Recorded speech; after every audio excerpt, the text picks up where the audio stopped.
From FingerLakes1.com, I'm Josh Durso, and this is Inside the FLX. Our program today begins with a simple question. Have you ever wondered what your community would look like without its public library? Odds are, if you live in a rural one, like many in the Finger Lakes, your local library serves as much more than just a place to get books.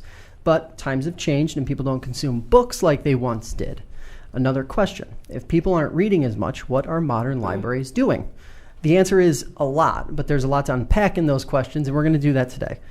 This hour, we'll discuss the importance of local libraries in a rural setting with two people who know this topic very, very well. Shannon O'Connor, director of the Edith B. Ford Memorial Library in Ovid, and Chelsea Hastings, director of the Interlaken Public Library. Both are here in studio. Thanks for being here, guys. Thanks. Thank you. So, we're going to start with the broad question. What do you think each of your communities, respective communities, would look like without the library and the various services that you guys provide all year long? Well, without the library, I mean, you're losing, as we had talked before about a community center, a space for all people to enter.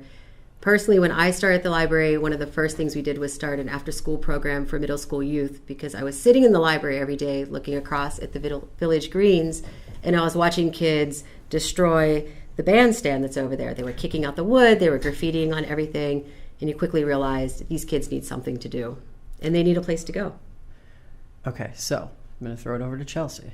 Agree, disagree, or is there something more to what libraries are doing beyond just serving as a place for kids to go? I agree. It's a very important place for kids to go after school, and that is a critical service that we're offering. But I also think that we are more than just that. Interlaken and Ovid are very small communities, and I would hate to see what the community would look like without a library. There is no community center. There is no rec center. There is no regular entertainment available like a movie theater. There are a lot of aging, people in our community. There are a lot of adults who are looking for resources. People are on limited budgets, and the library is where they go for any service that they need. Mm-hmm. Okay, so we're gonna jump into in a little bit here all the different services that you guys provide and all the different kinds of events that you guys sort of theme out throughout the year. But I want to ask the question because it kept popping up on social media as I was throwing out some inquiries just to general folks who might be listening. One of the ones that kept coming up was, what is the biggest threat to libraries, particularly public libraries in rural settings, as far as you guys are concerned? Or what are the things that you guys sort of worry about on a year-to-year basis that sort of make you think, oh, it's going to be tough to accomplish this, and this? Well, funding. I mean, because we're a public service. We represent two very different types of libraries. The Ford Library is an association library. The Interlaken Library is a municipal library. Mm-hmm. So we have different funding streams. But all in all, we do rely on either public monies or, in the case of the Ford Library, nearly 60% of our budget comes from private donations to run. So every year the question is, are we going to have enough funding to maintain staff, to maintain the programming, to offer the hours? For us, it's 50 hours a week that we're open. So, and what does that use? There's the operational difference in terms of like the membership and that. What does that, the municipal versus, what was the other? We're an association library. Okay, so talk us through what the difference is sort of between the two for those who might not be connected and totally understand how a library operates one way versus the other. Well, an association library is probably the most popular library in New York State. We have the ability to ask people to join as members so that they can financially support the library. Whereas a municipal library is dependent upon a municipality to completely fund them. And they cannot directly go and ask for donations for their library. Okay. So let's shift and talk a little bit about the different types of services. Obviously, people associate libraries, mostly it seems, with young people, elementary students, the young high school students, the ones who are probably in there more than other folks. But let's start there. What types of services or events do you guys work on throughout the year that are geared towards kids? For kids, well, at the Ford Library, we focus a lot on summer programming. Mm-hmm. We're interested in having week-long camps for kids throughout July and August so the kids have someplace to go during the week. We live in an area where there's Very limited summer camps. There's a free summer rec program only in the month of July for our students. Everywhere else, you either have to travel or pay, sums of money, and our people are on much more of a limited budget. So we try to provide these low cost, no cost camps for youth. We provide weekend activities for them, story time. Mm-hmm. Do you want to add on to that? Yeah, we've got the same kind of services in Interlaken. Summer reading programs to encourage kids to get into the library and kind of help stem that summer slide that a lot of teachers talk about. Mm-hmm. There's a social aspect to it as well, because we are a central location within the community. It is a safe place for kids to come after school, excuse me, and outside of school hours, all summer long, weekends. It's a lot. I do want to get both of your takes on just how important it is to sort of fill the void of the potential downtime. Shannon, you sort of suggested some of the things that could happen in theory if someone isn't, or if a young person isn't working on something or doing something constructive with their time. What are your concerns, I guess, for young people, and what you guys can do to sort of fill that void and get kids reading, get kids in front of a computer, working on homework, doing those types of things? Yeah, and part of it too is also sort of career development for them, because we are often their experience to the wider world and what exists for their potential futures. And so we want to expose them by bringing in different artists and types of people to work with them to see other avenues that they could possibly take in the future. So for us, it's not just keeping them busy on computers or helping them with homework. It's also beyond that. It's like, well, where are you going to go in the future? Where are you going in life? Here's some other people you can meet that you may not be meeting, because a lot of our families aren't leaving the area to attend activities in, say, Geneva or Seneca Falls or Ithaca. Mm-hmm. Chelsea? Yeah, I mean, exactly what Shannon is saying. I feel like the libraries are just so critical, not only for exposing our little bubble of the world to some broader horizons, but there is a direct link between a love of literacy and literacy development and potential success for a lot of people in our community. Is that one of the big areas where you think folks may sort of overlook what the library can do or what the library can offer as far as that goes? Because you mentioned you used the word career development, and that was probably the last thing that was on my mind going through this list and all the different things that you guys do each year. But really, that has to be a piece of the puzzle, right? Correct. And I don't think people who may not have young children at home anymore, or children at all, may not consider that aspect of it, that the kids are spending all day in school, but then they're also spending a proportional amount of time with us as well, and we want to make as best use of that time as possible. And much like us trying to serve the older adults in the community too, we're trying to create a social fabric, a social network, mm-hmm. so that we're not all isolated in our communities. We want to be able to come together, we want to know who each other are, and we want to be able to support each other.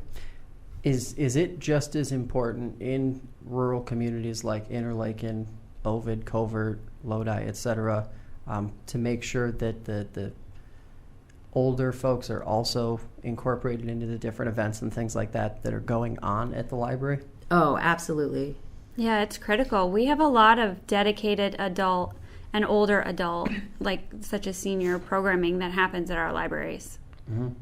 Now, is there ever, I would assume, and I believe, I'm not sure if it's any of the libraries in the southern end of the county or some of the ones up here, some hybrid activities taking place as well. Mm-hmm. Talk us through what some of those might look like, because I think that's a very interesting approach to getting all kinds of folks just out involved. Well, I think it varies depending on the time of the year. Mm-hmm. I know for us in Interlaken in the summertime, we provide family-oriented activities such as an outdoor movie night. Those movies are oftentimes linked with books or themes that are on display within the library. So when the kids come in, it's all kind of interconnected, but it's a safe and fun activity that parents can enjoy both with their elderly parents and with their young kids. It's good for all ages. In the wintertime, we have art and cultural programs that take place that are suitable for all ages. We have all kinds of folks who just come in, 4, 5, 6 people at a time. The entire family comes in to enjoy any of the programs. And how difficult does that get? Obviously, we're going to talk a little later about the expansion that Ovid Library is going through. But how difficult does it get from time to time just accommodating what I would imagine to be a pretty significant volume all the time?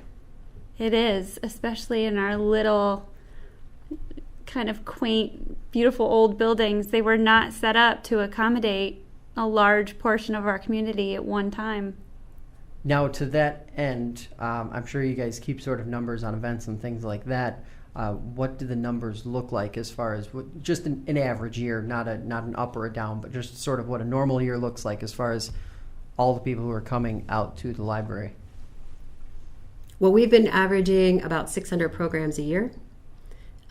We get about 2,300 people through our doors a year. Last year, there was close to 7,000 people alone attending programs. And so when our library was built, it was built with a community space on the lower level. Dr. Ford intended, 50-some years ago that we would have this space for community activities. We have found some of our activities have outgrown that space. So like this year, we did our annual gingerbread house decorating party. We had over 80 people, and we've now partnered with the Ovid Fire Department, and they allow us to use their space to accommodate all those people. Mm-hmm. So you both mentioned budgeting earlier as being a big challenge.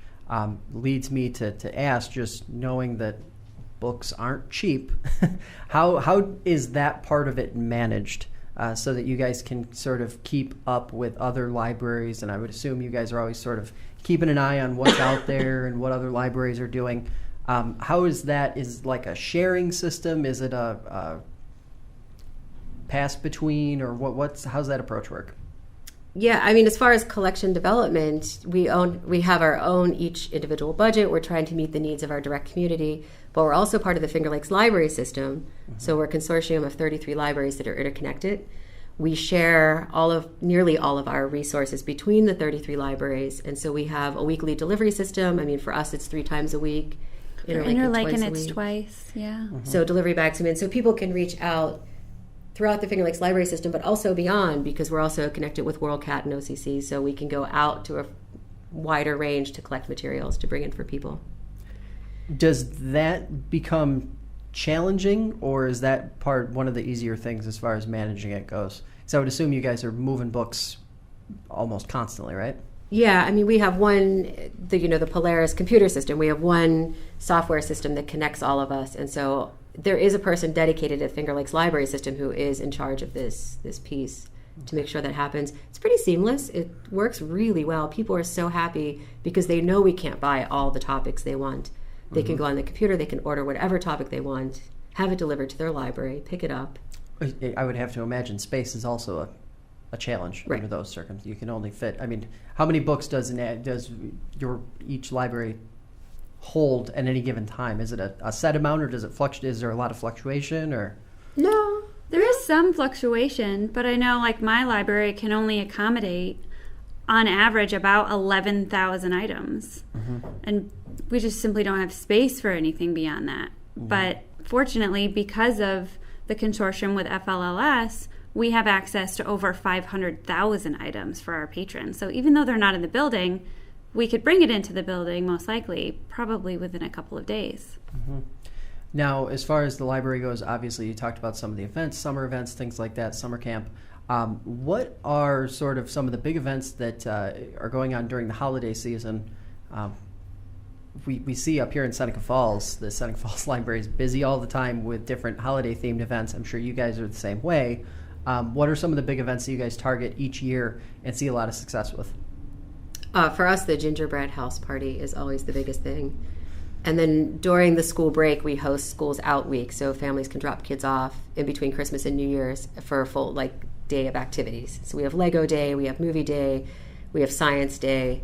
It gives the families a break because the holidays are kind of crazy, and so the kids can come into the library and engage in that. And sometimes the families come with them and participate as well.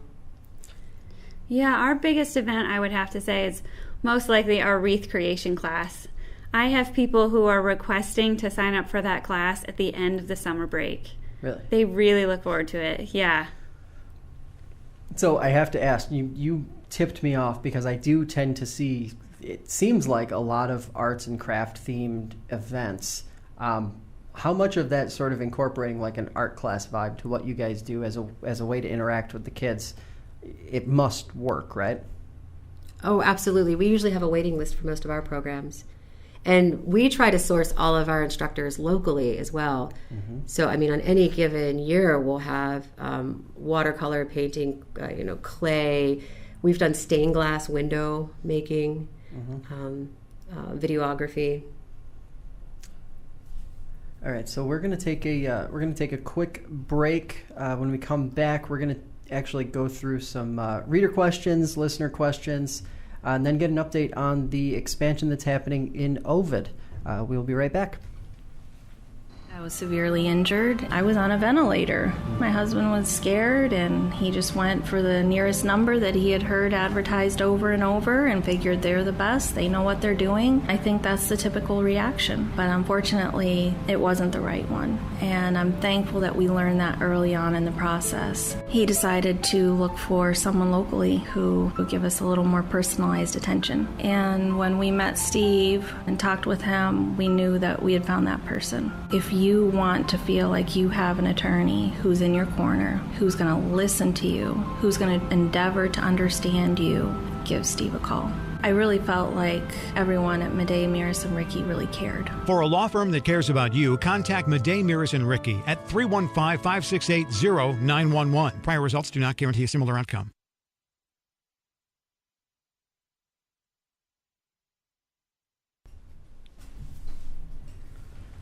And welcome back to the program. This is Inside the FLX, and we are talking about libraries.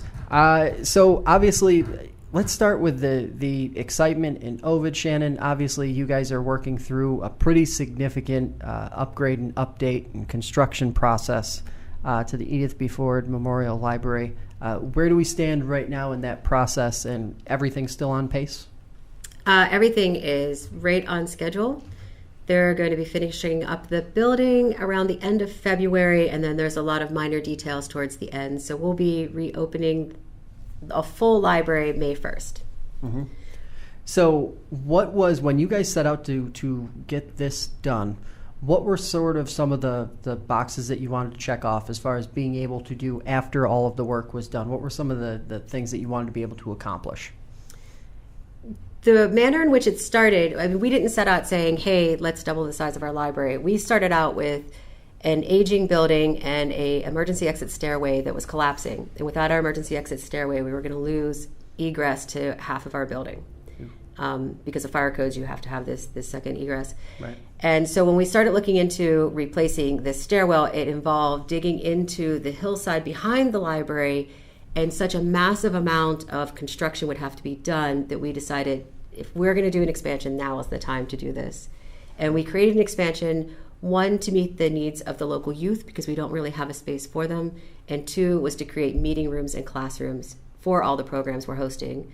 And, we host health navigators and tutors from the school, people who need a private location to meet. Mm-hmm. And up until this date, we've lacked that space. So our first question comes from Tom in Covert, who asks, is transportation a challenge for you guys? And if so, how do you deal with it? Well, we make sure everyone's aware of the Dial-A-Ride program within Seneca County. Mm-hmm. So there is a Seneca County transport system that people can use. That's the biggest. Transportation's huge in this area. And that's why, another reason why the libraries are so important. There's a lot of families who don't have vehicles during the week. Mm-hmm. There's a lot of seniors who need to walk to where they're going to go. And so the libraries can meet their needs there. As far as transportation, a lot of times the library wants to take field trips, like to this studio. Then we partner with the school for transportation. Okay. And similar situation in Interlaken? Exactly the same in Interlaken. Is that, I have to imagine, as just as somebody, I live in Brighton myself. I don't live in Seneca Falls anymore. And I have to think that the transportation part might be the most frustrating challenge that would come along with operating a library in a rural setting, because there are some folks who live close by, but not everybody, not even close to everybody. So how do you sort of stay positive just in terms of where you guys are going on a daily basis? Well, I don't think it's all that challenging. I think you'll find that anyone who works in a library really loves the work that they're doing. We don't do this kind of a job because we make really great money. That's not part of the equation. We do it because it is a wonderful job and we want to be a part of our community at large. And I don't know about Ovid Library, but I know there are patrons in Interlaken's service area that they're housebound. They're seniors who can't get to the library. They can't get to a bus stop to get onto the Dial-A-Ride service. There have been times where we have had volunteers take books and movies and other materials directly to patrons' homes. But again, we exist to serve the community. So if there's a hiccup somewhere, we'll figure it out. So another reader, Rachel, asks, what are some of the goals for 2019? If you guys have started to look forward to I'm assuming you guys have at this point. What are some of the goals for 2019? Shannon, we can start with you on that one.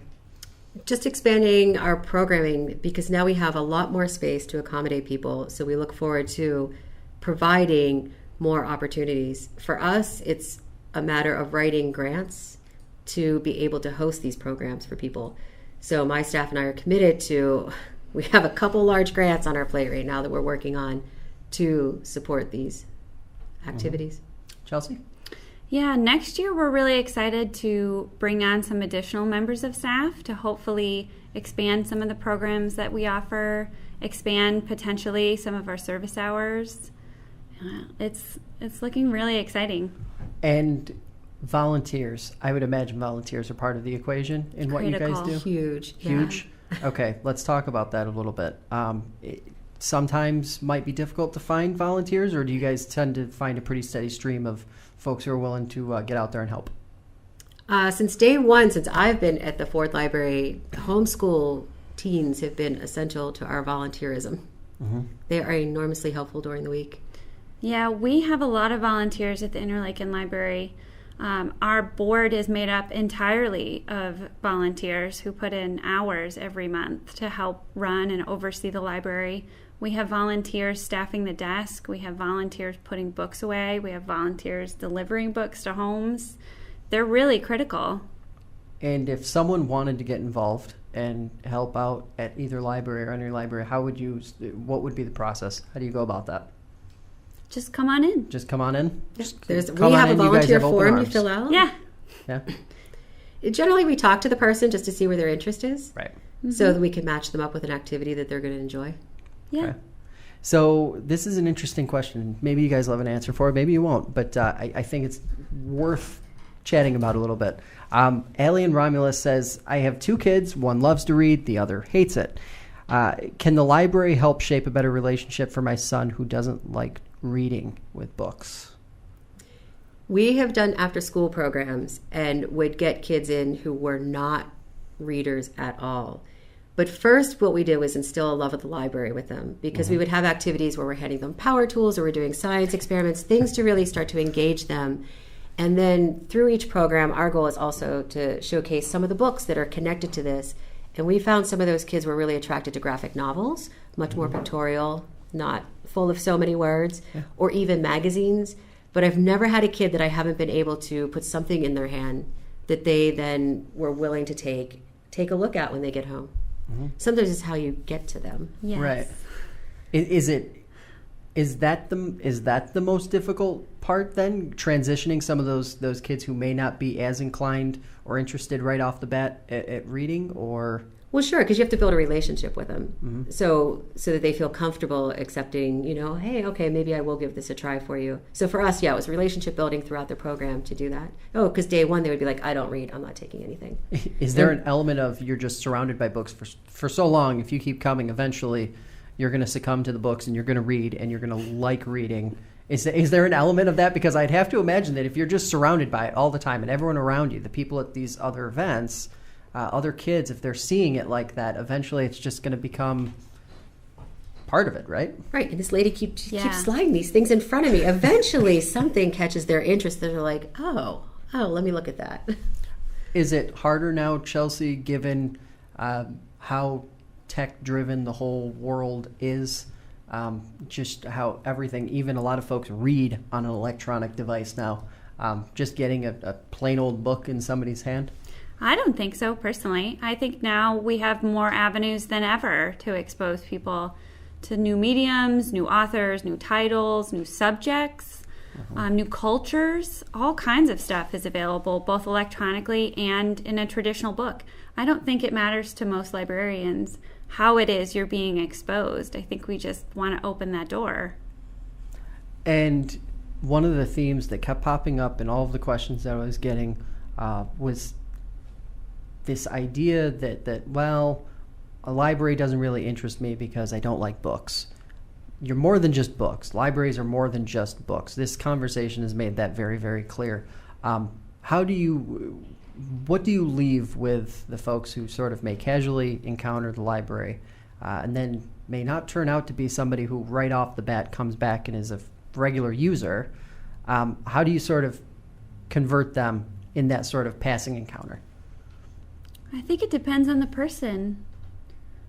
I know for a lot of people, we start the conversation with, here's what we have to offer. But 9 times out of 10, the conversation ends with, this is yours. This library belongs to you. We are public servants. We are here to serve you. So if there is something that you would like to see brought into the library, all you have to do is speak up. We will make accommodations for requests. We will change game plans based on the needs of our community. So the more you come in, the more it's exactly what you were looking for. And just for those who might just be joining us, or even those who might not have caught the very beginning, your library and where you're located, address, and then also if you're online, where they can sort of learn more about what you guys are doing. Shannon, we'll start with you. Oh, so I'm the director of the Edith B. Ford Memorial Library. We're at 7169 North Main Street in the village of Ovid, across the street from the Big M. Ovidlibrary.org is where you can find our calendar of events. We offer a wide range of programs, so people who don't think they ever want to go into a library because it's all books may be surprised to find that we can teach you how to use your smartphone better, or how to fix your car, or how to repair your bike. I mean, there's all kinds of... I have been seeing that event. That must be a popular library event. The how to use your smartphone or your piece of technology better, because I have been seeing that one a lot. I've seen it in Geneva. I've seen it in Rochester. I've seen it here in Seneca Falls. Is that sort of directionally a way that you guys are sort of interweaving the different groups of people, the teens with maybe some of the older folks and vice versa? We've actually had to go out and find grant funding to support the staff time it was requiring of us to help people with their devices. Really? Just last night I had an older woman, a retiree on a very fixed income, come in and pick up her modem from our library because one of my staff members had kindly wiped it for her and started off fresh. Yeah, it's very popular. I mean, people have all this technology and they're often not sure what to do with it. Yeah. And then Chelsea, you at the Interlaken Library. Yes, I am the director of the Interlaken Public Library, and we are located at 8390 Main Street in Interlaken. Our website address is interlakenpubliclibrary.org. All right. Well, thank you very much, guys, for coming in. I'm sure we'll be talking again. There are so many different ways that you guys are impacting the community, especially down there in the rural parts of Seneca County, and it's really awesome to see. Thank you. Thanks. All right, well, that's all the time we have for today. The podcast is available on iTunes, Google Play, and Spotify. Of course, it's also available on the FingerLakes1.com app, available for iOS and Android. Thanks for listening, and look for new episodes of Inside the FLX on Thursdays and Sundays, exclusively on FingerLakes1.com. Bye now.